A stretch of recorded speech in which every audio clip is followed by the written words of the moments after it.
You know, every time I release a new video to you guys, a new breed of orc stems up from the ashes. Like me and you, we're people, we're born. Orcs are bred. They're stirred up in the goo of Mordor, and every time I release a video, you go down to the comments, we got a new orc. What did the most recent one say? He goes, every bet that Andy gives on all his videos are a bunch of scam bets. Andy gives scam bets. Sir, you can name them whatever you want. You could say, okay, yeah, the Andy scam bets today, I'm going to choose to name them. I would never talk to your sister on her absolute best days bets. That's today's video. Andy would never talk to that orc sister on her best days bets.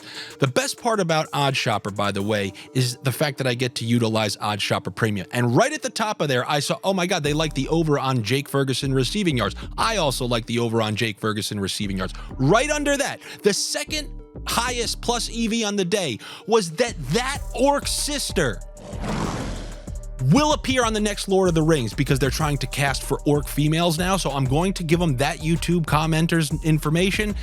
He will put them in touch with the orc sister, and then everything will be on from there. So on to some of the orc bets for the day. I really do like that Jake Ferguson over on receiving yards, but it's not the only one in that game. I like the Tony Pollard over on receiving yards as well. When the Cowboys play a team with a good defensive line, early in the game, they like to get the ball out of Dak's hand, passes close to around the line of scrimmage. We saw Ferguson have a nice game against them last time. I also believe Tony Pollard's going to get a couple screens out of the backfield. So between those two players, I like the over on both of their receiving yards, and Odd Shopper Premium absolutely gives their thumbs up on those Ferguson yards. So that's what we do. We start you off with a little orc talk and a little Sunday night football. Start at night, and we can work our way to one of these 4 o'clock games. Now we got the Broncos and the Chargers. Everybody's talking about Austin Eckler. Oh, his role might be changed. It might be reduced. He looks cooked. I hate how everybody calls everybody cooked now. Someone has one bit. Oh, he's cooked. He's cooked. That guy's cooked. Najee Harris, weeks 1 to, oh, he's cooked. He actually has the most runs of 15 yards in the whole NFL. He's cooked.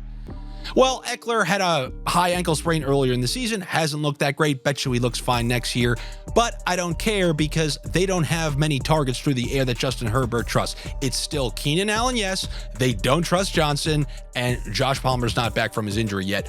I'm taking the over on Austin Eckler's receiving yards, which is all the way down to like 27 now, or his over on receptions, which is like 3.5. I really like the both of those. You know that you can run on the Broncos, but you know an extension of the run is the short pass and screen game, which Eckler has always been good at. It's not like we haven't seen it at all from him this year. Go look at that game, that primetime game against the Bears. We know he's capable of having great games through the air. On the other side of the ball, I'm going back to 2 of my classics. Play the classics. Remember, like 4 weeks ago, we were all over Javonte Williams. Why? Because like stocks, I like to bet on good ones when they're down and those numbers are down. We've done it every single time with a bunch of these players, which has allowed us to not only hit the over, but hit the alt on the over as well. Well, Javonte Williams had so many good games that they were putting his total way too high. Now that he's had a couple of tough matchups and he's kind of underperformed, they've brought that number back down a little bit, but his workload's still there. He's still going to get like 18 carries, and in my opinion, he's getting a run defense that he can have way more success against. So I'm going to go over on Javonte Williams.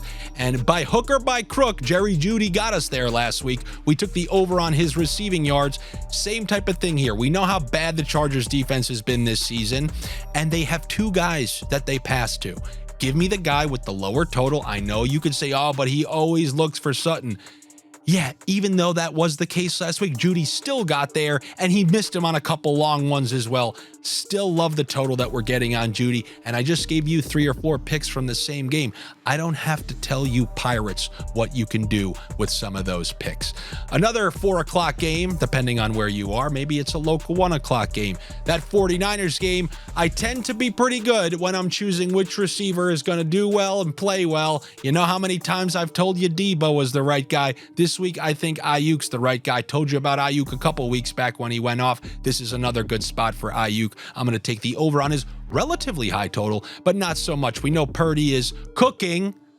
The opposite of cooked, when a guy is cooking, We know Purdy's playing great, playing with full confidence. And another side thing you should look for in that game is Jordan Mason, because there's going to be no Elijah Mitchell. And in a game where they're double-digit favorites, I don't think they're going to run McCaffrey into the ground after those last couple of games that the Niners played. So if they are up by 10 points in the second half, expect to see some Jordan Mason. Haven't seen what his total is, but if it's in the 20s or something, I actually will lean towards the over on that for Jordan Mason. We've attacked Tampa's pass defense before. Everybody remembers the classic plus 3,300 same game parlay we hit on that primetime game. Well, even last week, Bryce Young, who he really can't throw the ball against anyone. Jonathan Mingo had his best day of the season against this Buccaneers secondary. And the beautiful thing is when they can stop the run and you have to throw on them and they have a bad pass defense and the other team has one clear wide receiver who's way better than the rest of them and a total that's extremely doable, you know I'm taking the over on that. Give me the over on Drake London. We've seen many good games from Drake London. Who are they going to throw to? Kyle Pitts? We know that they refuse to give him more than 3 or 4 targets a game. Jonnu Smith has been phased out of that passing game slowly, and they don't really have other wide receivers. So when you couple that with the fact that the Bucs are pretty good against the run, give me Drake London. I think that's a good total. Happy to take it. Happy to see it. I'm going over on Drake London. And then lastly, in that New Orleans game, one of my good friends calls Carr. Yeah, I've been calling, you know how I call him Mr. 500, the loser. He calls him check down Carly, like check down Charlie. Oh, check down Carly's back at it. Well, they're going up against Carolina, a team who randomly has a decent secondary. Carr doesn't like to look down the field. You know he likes to go underneath. Just suffered 2 concussions. My guess, if they're up in this game against a team who you can exploit on the ground, they're going to hand it off, or check down, hand it off. I'm going to go over on both of those running backs. I'm going to go over on Kamara. I know his efficiency is way down, but against that run defense in a good environment, I think he'll be able to surpass that. And I also want to take the over on Jamal Williams. His is in the 20s, and he's going to be spelling Kamara because they're not just going to give Kamara 30 carries. We saw, especially when they're up in games, they're willing to use Jamal Williams. So that sounds like a little same game parlay. How about New Orleans to win? Over on Jamal Williams rushing, and then give me the over on rushing receiving 125 for Kamara, because if he's getting all those check down Carly passes and the Panthers are exploitable on the ground, he can end up having himself a massive day. And that's all contingent on Carr playing, and I think he got cleared, so I believe he is going to be playing in this one. And you can put that same game parlay in wherever you want, but if you go to Caesars, your first bet over there is going to be risk-free up to $1,000 as long as you're a new user on that platform and located in a state or province where sports betting is permitted. But if you or anybody you know has a gambling problem, please call or text 1-800-GAMBLER.